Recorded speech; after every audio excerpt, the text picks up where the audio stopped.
news coming in. The spokesperson for the Ministry of External Affairs, Vikas Swarup, has said that there is welcome news from Libya.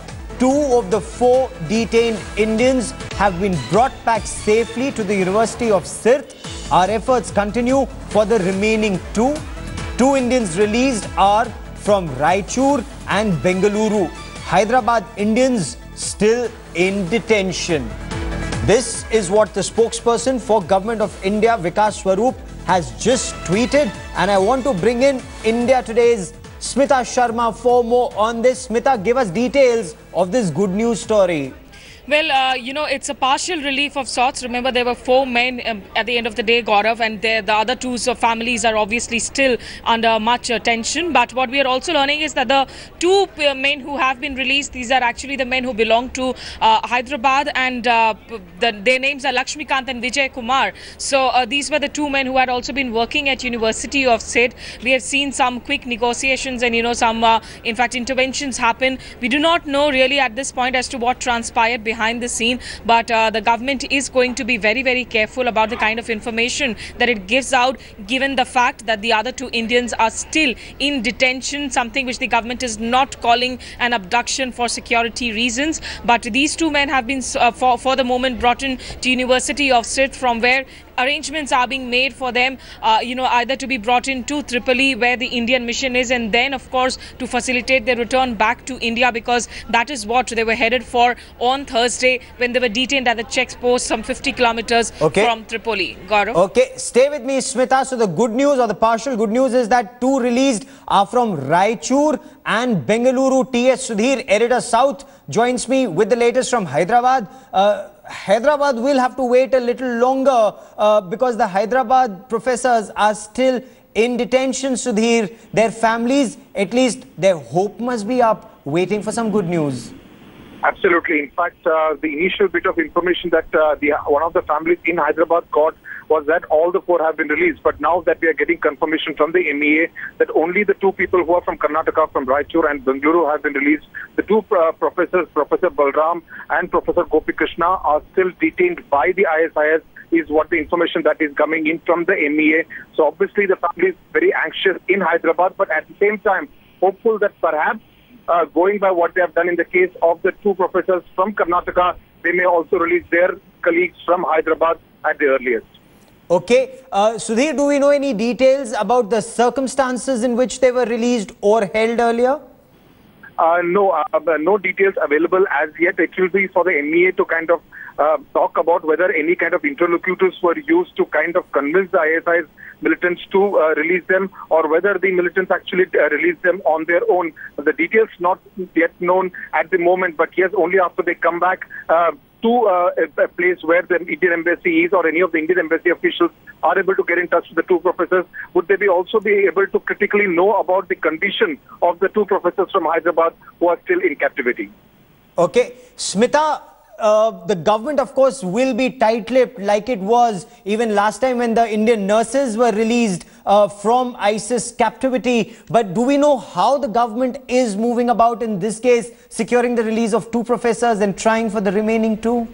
Well, the one piece of information that we do have through our sources, of some of the people that I've spoken to in Libya, is that the government actually was in touch with the officials at the University of Sirte, where these Indian were working. And in fact, one of the Indian was also at the Jufra, the Sirte University campus in Jufra. But this university, which had been shut down in February because Sirte had fallen to ISIS forces. So some of the officials there, they had been apparently involved in sort of the dialogue or the communication which was established. But remember, Gaurav, they really would not want to give out too many operational details, keeping in mind that 2 of the Indians from Hyderabad are still in detention. These are moments of high tension, of course, for the families of these 2 men, one of them who comes in from Srikakulam as well. So for the government, clearly, Sushma Swaraj has just tweeted. She has expressed some sort of a relief. She says that the 4 Indians abducted in Libya I'm happy we have been able to secure the release of Lakshmikant and Vijay Kumar,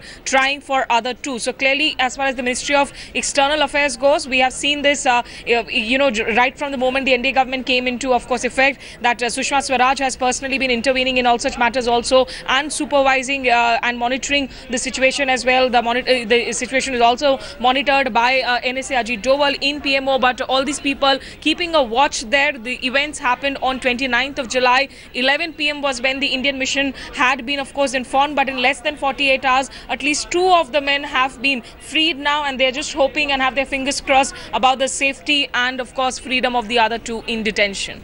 What also remains extremely interesting at this point of time, the government flew in special flights to bring people back from Yemen. They've done that from Iraq in the past. Is there an advisory not to be in Libya, and were these 4 in Libya despite that advisory? Well, yes, Gaurav, it's not just one advisory. Several travel advisories have actually been issued by the Ministry of External Affairs over the last many months, asking people not to enter that conflict-prone country and also to leave the country as well. And the Indian government in this last 1 year itself, while there were major evacuations, if you remember, one of the first evacuation operations for the government of India when the UPA government was in power in 2011, but the current government has also conducted evacuations in the last 1 year itself. Some 3,500 Indians have come back from Libya, but around 2,000 Indians still continue to be in Libya. They cite economic compulsions. They say, or some of them say that they have been in Libya for too long. They do not want to get displaced, which is the reason why we still have, in fact, less than a dozen officials, or maybe less than half a dozen officials actually at the Indian mission, while our ambassador is in, not in Tripoli.